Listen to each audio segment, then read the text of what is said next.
2. What can you do when you're sick and tired? What can you do if you're pissed and broke? What can you do when you're sad and lonely? What can you do if your life is a joke? Stay strong, Dopey Nation. Stay strong, Dopey Nation. Stay strong.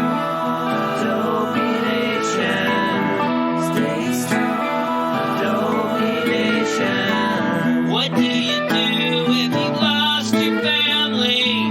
What can you do when you burn your friends? What can you do if your life is fucked up? What do you do when the shit never ends? Stay strong, Dopey Nation. Stay strong, Dopey Nation.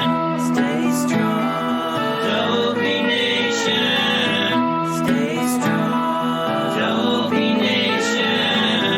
Stay strong, Dopey Nation. Stay strong, Dopey Nation. Stay strong, Dopey Nation. Stay strong, Dopey Nation. Hello, and welcome to another bonus episode of Dopey, the podcast on drugs, addiction, and dumb shit. My name is Dave, and we are busting out the best of the last year's Patreon episodes. And what this should tell you is you should join Dopey Patreon, kick down a few bucks, and get the stuff when it's fresh. Because there's so much good shit on there, and you'd be supporting the show. If you love the show, you go to www.patreon.com/dopeypodcast. You kick down a few bucks, and you get videos, and you get songs, and you get episodes, and you get interviews. And in the beginning of Dopey Patreon, what we would do is I would ask the fans or the Dopey Nation for some questions, and then I'd answer the questions, and then we'd have a little interview with somebody from the Dopey Nation. And I think we're going to start doing that again. So get ready, get some questions together. And this interview, it just touched my heart. I like any Dopey where the guest cries because I'm insensitive and manipulative. But the crying on this episode was so heartfelt and so heart-wrenching. And the guest on this week's episode is just the great and wonderful Dopey Fairy herself, Misty. The stuff that she pumps out into our community is just amazing. Her art, her craft, her love, her connection. She's like one of the greatest bits of the scene. She makes the scene. I cannot help but gush because I believe it. Join Patreon. Check out the good stuff. Without any further ado, here is the great Misty. This week, it got really, really, really emotional, I think. This woman is a true blue Dopey fan. Her name is Misty. She makes so many cool things for the Dopey Nation.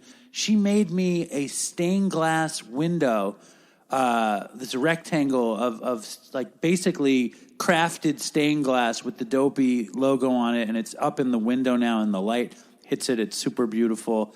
She made night lights, and she sent this thing this weekend of a mask for Nora that says Nora, like the Dopey logo, but instead of the Dopey guy, it's Nora, like kind of looking like she's nodding out. And she made her that, and she made her a necklace like that, and Nora was so excited. So this woman is a very, very wonderful contributor to the Dopey Nation. Her name is Misty, and here she is. So here we go. I call her the Craft Master General of the Dopey Nation. You're a big part of the Dopey Nation. Her name is Misty. Welcome to the Dopey. How are you? I'm good. How are you? I'm good. So Misty, I like it because Misty told me she was nervous to come on Dopey Patreon, and that makes me feel good. So I'm glad you're nervous, but I'm also really, really glad that you're on. And Misty Misty makes everything. If you guys are on Dopey Nation on Facebook, you see all the amazing stuff Misty makes. She makes magnets. She makes COVID masks. She made Dopey night lights. Dude, we just cleaned out our guest room, and Linda put your Dopey stained glass in the window, and it looks amazing. It's catching the sunlight. Oh my God. It looks. It might fade. Mine did. It finally is in a place of prominent distinction, and I'll post a picture from it for this episode. How did you stumble onto the wild and wonderful world of Dopey in the first place? Well, I think I've been with you since pretty much the beginning. I think I might have gotten to hear the first couple, and then you guys took them down. Wow. The first couple episodes, and then you guys took them down. I'm not sure if I got in on the first one or not, but I'm a janitor. I work at nights by myself, and I had already burned through every drug addiction audiobook that I could find. And somebody was like, what about podcasts? And so I typed in, like everybody else in the world, I typed in Meth, and Dopey came up, and I started listening, and I am the biggest fan. Wow, that's amazing. And I love that also because when me and Chris had started making the show and we were just talking into the computer, it didn't feel like that there could possibly be anybody listening.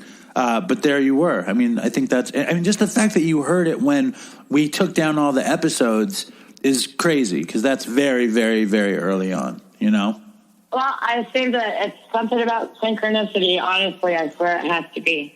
Because at the time I was missing drugs, you know, and then I got caught up in you guys and I was like, well, shit, maybe I can not do this. I can still talk to people or not talk to people, but listen to people that know about shit that I know and, you know, not have to like live in this tiny sobriety bubble. And when did you tell us about your addiction path? Like, when did you start doing drugs and where did it go? All right. So I think, we were talking about this on the Dopey Nation. Somebody tried to talk about the first time they did drugs and they reminded me about mine. I was 12 and we huffed Scotch Guard. Wow. And I got super scared because I hallucinated the Tales from the Crypt guy. I hallucinated him sitting on the curb as I was walking by, and he was like watching me. And I was 12, so that was pretty young, and it took me away from that shit for a while. Did you huff a lot of Scotch Guard? Because like I don't think I ever did that. What does it feel like? Oh, don't do it. It's so yucky. Oh. You get the wombs, right? Yeah. And I don't know. I liked the wombs, except I didn't. You know, I don't know. I have to say I was 12. That's like way too young to handle whatever that was. Very, very young. And then what was the next stop on your after hallucinating the Tales from the Crypt guy with the wombs? What was the next stop on the addiction train? I'd say the next stop would have been. I got pregnant when I was 17.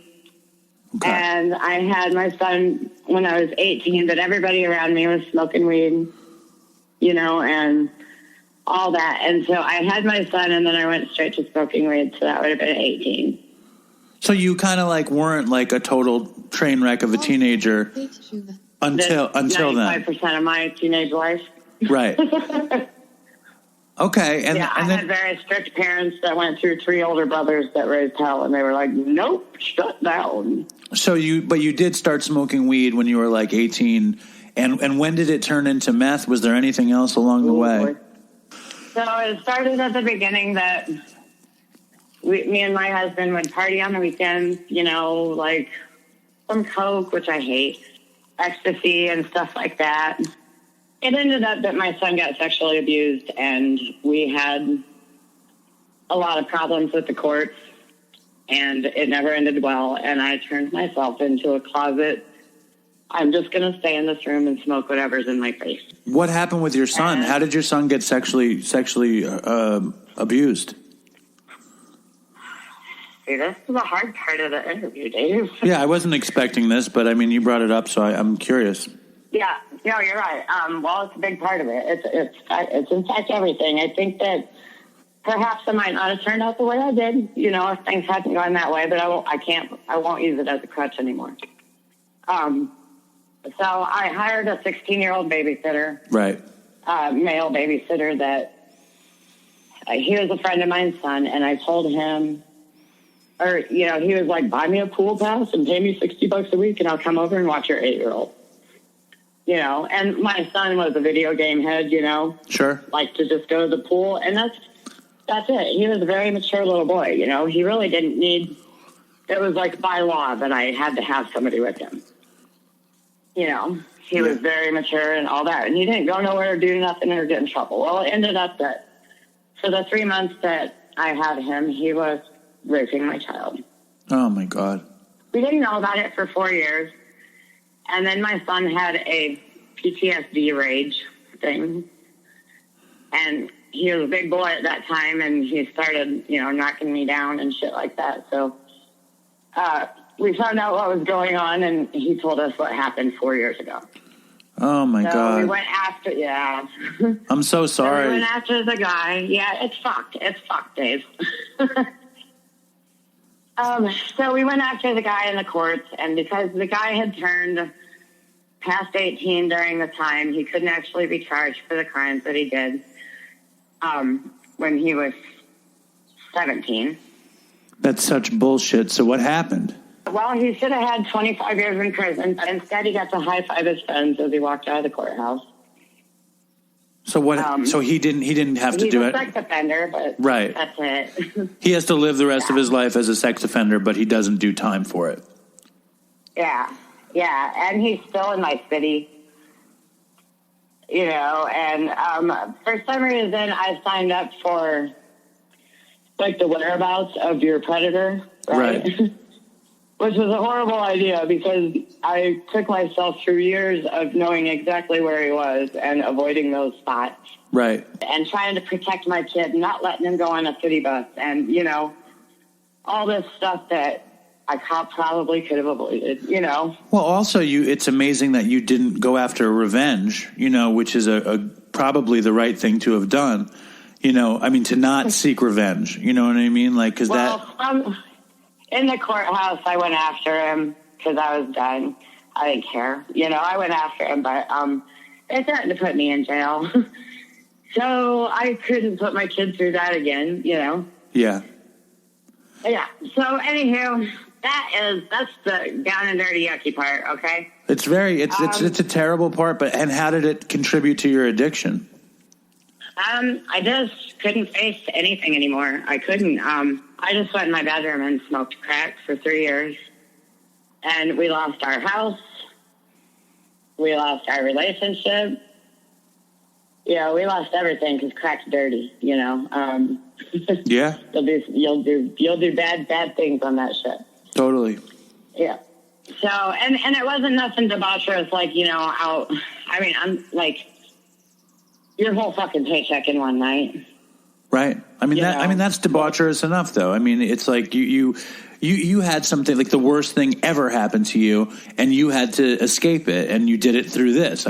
Crack seems like the worst drug to escape on because it's so everything is so heightened. You know what I mean? Like you don't get that you don't get to disappear in it. Same with meth. Yeah, we differ. I can disappear because I don't want my mind quiet for a minute. Right. The quiet is where the evil shit creeps in, I guess. And if you're busy, if you're going crazy, then it doesn't. That's interesting. It's all about brain chemistry, I think, the way different things. It really is. Right? I am so shocked by people that like heroin because I'm telling you what, I still, 5 years clean from what can kill me. I don't want to sleep. I don't want to sleep. That's when that shit comes. Right. It's interesting. It's very. It's weird. It's probably you need that action because your brain any resting brain for you, the trauma will come right back. That's crazy. Exactly. And I hate that happened. And when did you start to decide to that you were ready to get out of it? Well, so everybody knows that crack's super expensive in the end, and somehow somebody introduced us to meth, and I don't even know. Your husband too? What, where? Huh? Your husband too? Yeah, my ex-husband too. Okay.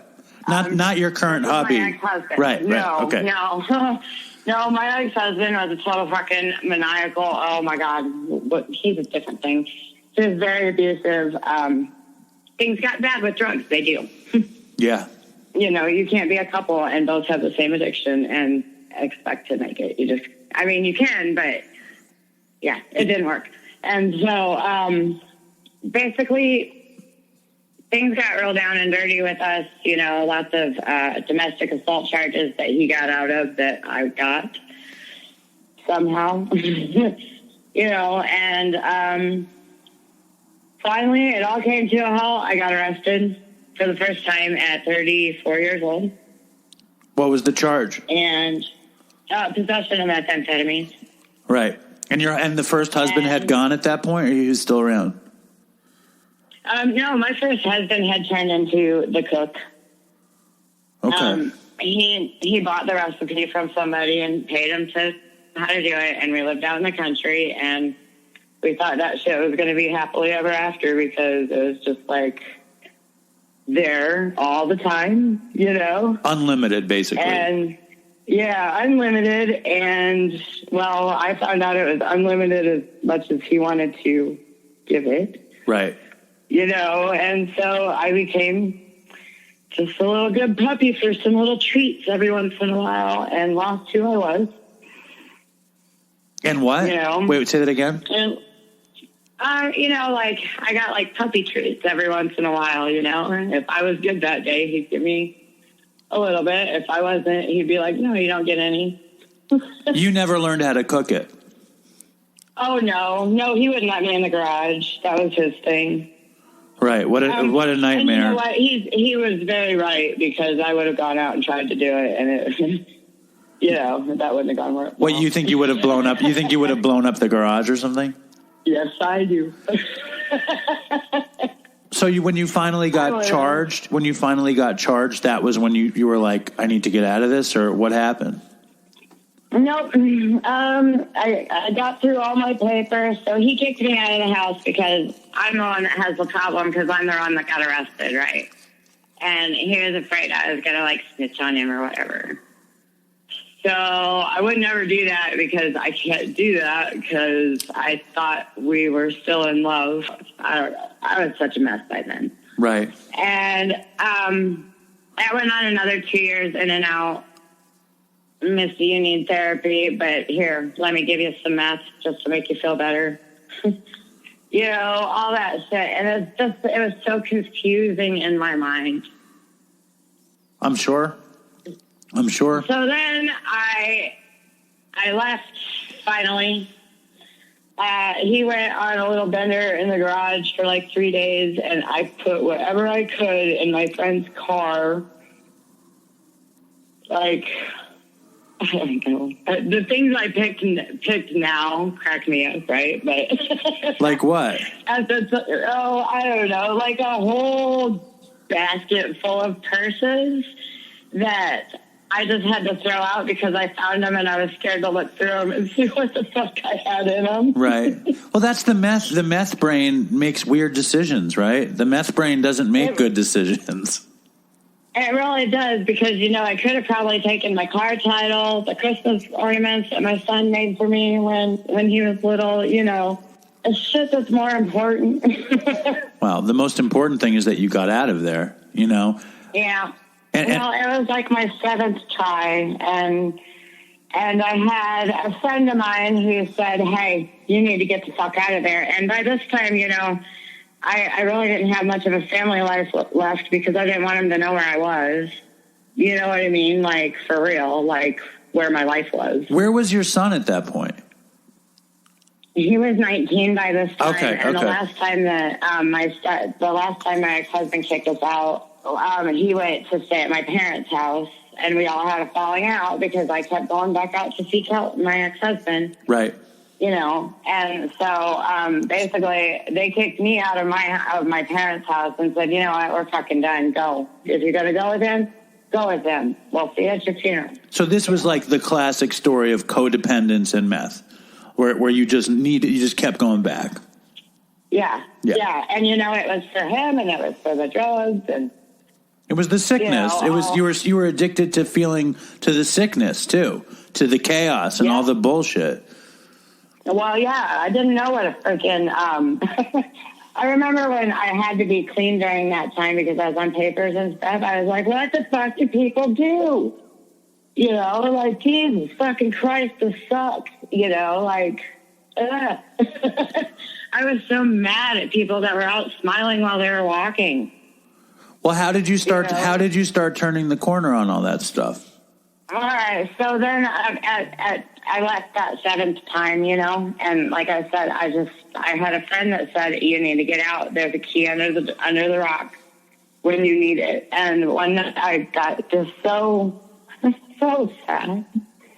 And I said, see, I'm going to cry, dude. Well, that's exciting. That's exciting. You'll be the first person that cried on Dopey Patreon. So that's I know. It's good. It's good for the show, Misty. You do lots of good stuff for the show. And I said, you know, is that key still there? And that person said, yep, it always will be. And I packed my purses and my bras, I guess. And I said, I just left, and I never, ever have spoken to him, seen it. Well, I saw him once at a St. Patty's Day parade, and I freaked the fuck out. But the only contact that I have ever had is he said, he sent me an email, and he said, if you don't come get your stuff, I'm going to donate it to the Battered Women's Program. And I laughed, and I said, do it. Right. Because it was a setup. I said, you know what? There's no better place for it. Right. That's where it belongs, because that's your situation at that point. And when you got away from him, how did you stop doing meth? Well, for 2 weeks, I was like, fuck yeah, I did it. I'm badass. I did it. I'm a badass. And then everything hit me. And I was like, oh, my fucking God. I don't have anything, or, you know. I don't know how to live my life or whatever. And so I relapsed. Wait, just back up just a tiny bit. This friend that let me stay at his house is now my husband. The guy with the key in the rock was the hubby? Yeah. The shirtless hubby who's always in the background of your videos? He would be so upset. Oh, now he can't listen to Patreon. But yes, he's hubby now. And so I credit him for saving my life. Well, and credit yourself too. What was the relapse like, and like, how did you because to go from being addicted to meth? Well, here's the relapse. I don't think that I was possible to go from everything to nothing.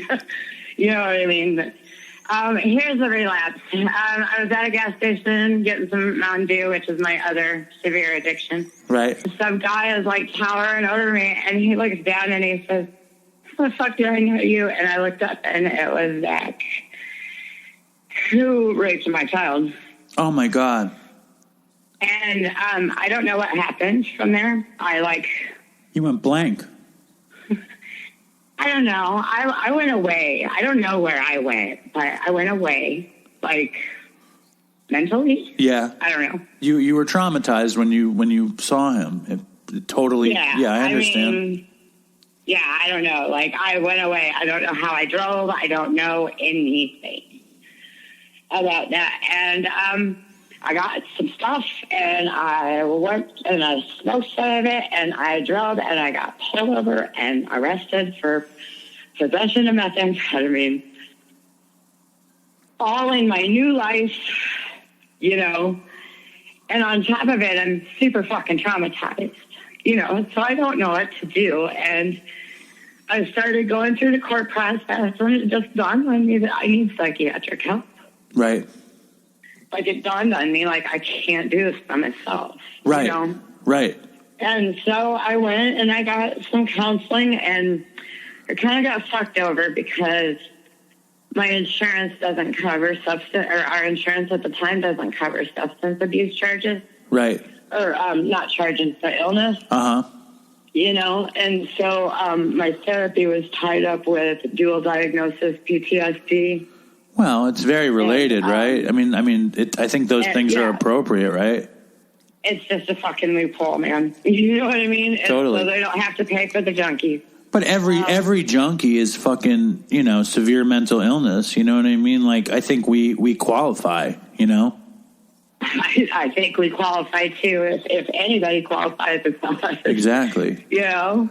And so I had a lot of therapy, but it got very expensive very, very fast. You know what I mean?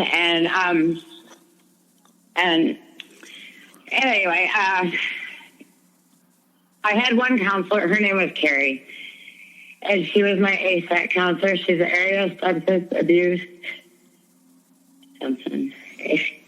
counsel, area substance abuse counsel, and that's what they do here in Iowa when you get right hemmed up and shit, you know.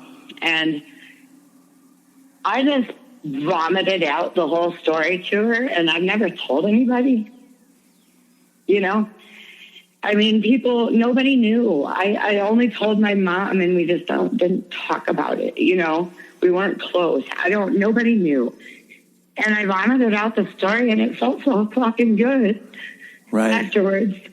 And she got me in some women's group therapy things that kind of helped, you know, and then I decided that the reason why it's eating me up inside is because I'm not talking about it. Right. The secret, you know, makes you sick kind of thing. Like exactly. It eats at you. Right. And so I did a lot of work, and I went and told my parents, and I went and talked to my family, and I opened up to my mother-in-law, and every time I feel the PTSD coming on, I have code words. You know, me and my husband's code words are, I'm not doing so good. Right. Because you're feeling you that. You know, and and if I say that, you know, we have a system in place. It's my plan, not his, but I go in lockdown, no money, no nothing. Right. Because you can't, because you want to be safe. You can't afford to make that same kind of slip, right?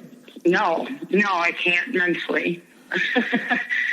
And when's the last? Again, it's done. Right. When's the last time you had a slip with meth?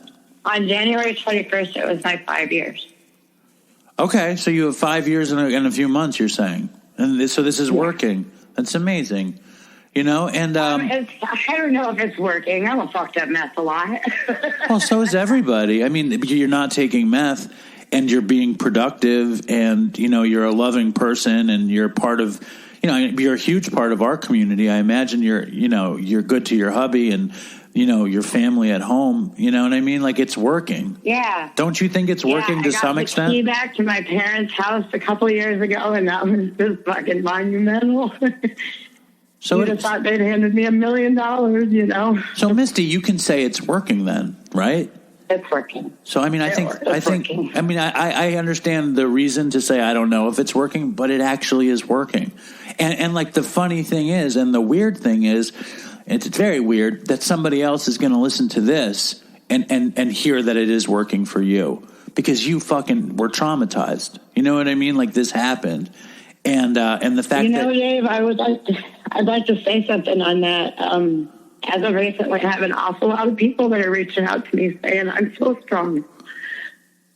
From the Dopey Nation, and they want to know how to get that strength, and I don't know what to tell them. Well, you just did, right? I mean, you do the work. You know, you tell somebody what happened, and you trust that you can get better.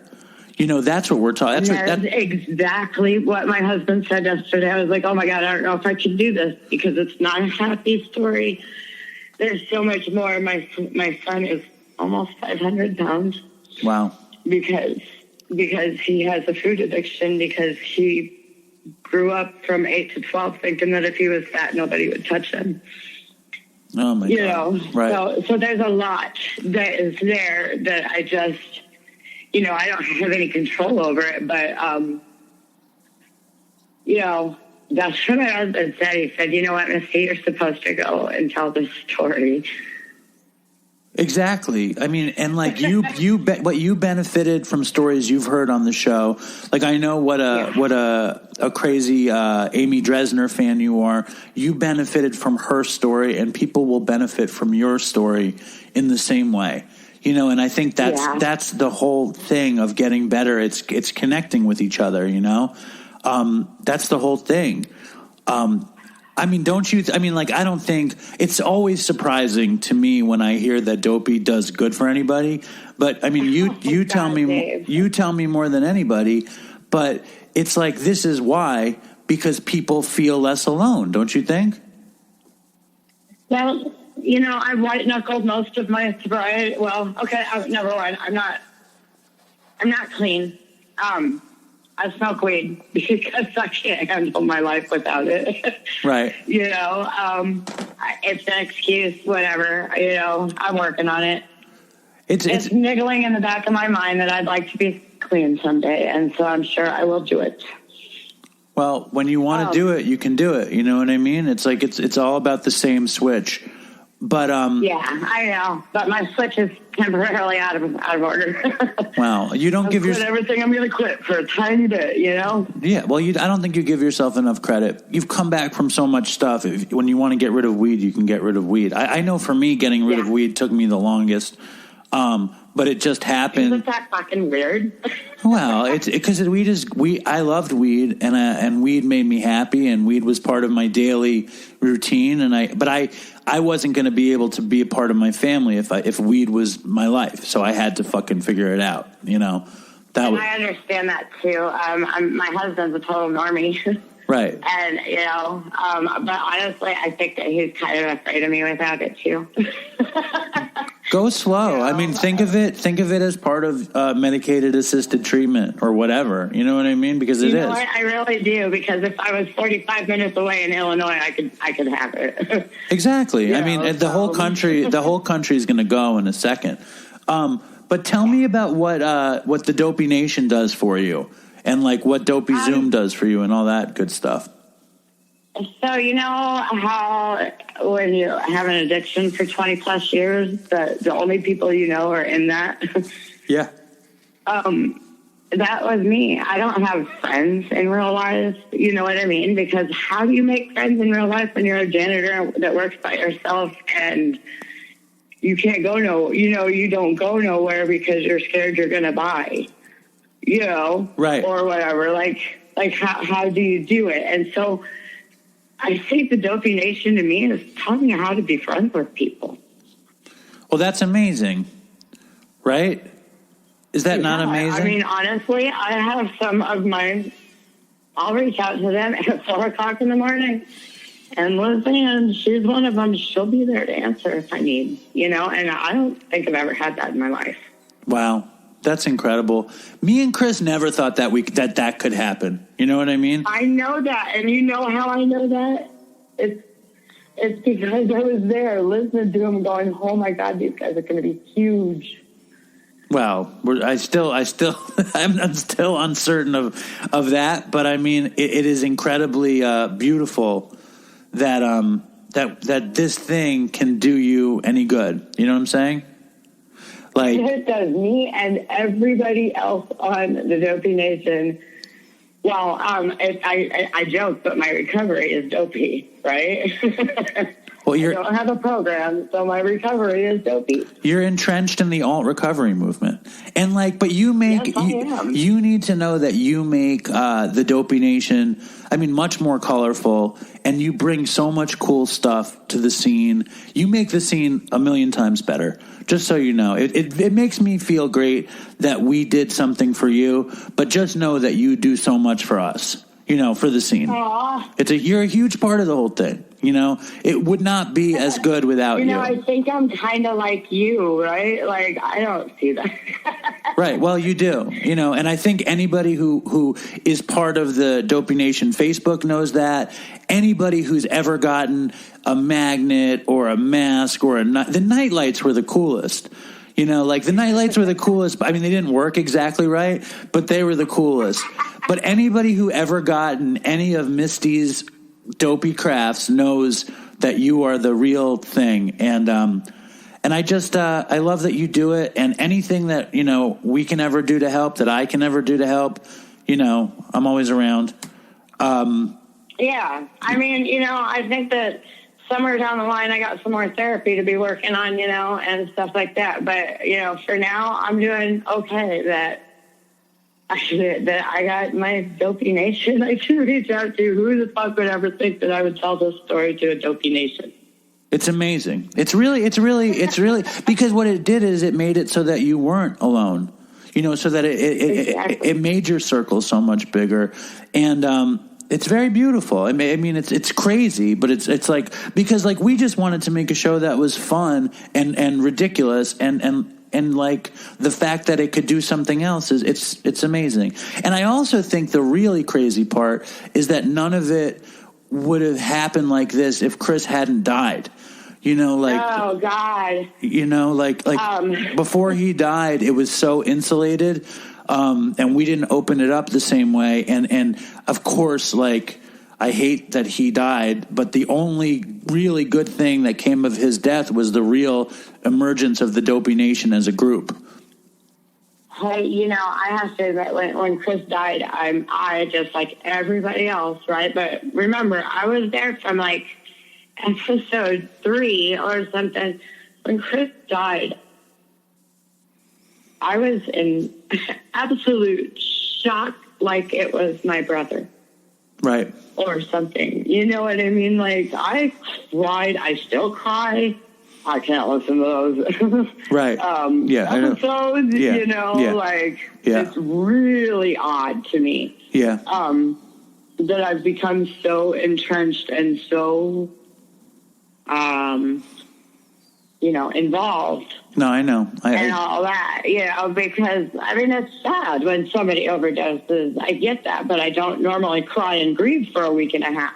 Right. No, I know. And it's just like, if that hadn't happened, though, the Dopey Nation never would have come together and there wouldn't be all these things, I hate the saying that all things happen for a reason. I hate that fucking saying. It pisses me off when people say it, but it really does make you think that maybe he's up there. I don't know. I have a really weird sense of religion, right? I don't know what I believe in. But he knows. Right. Do you think he's knocking his vape, his unicorn puke vape in heaven? He is. Yeah, I hope so.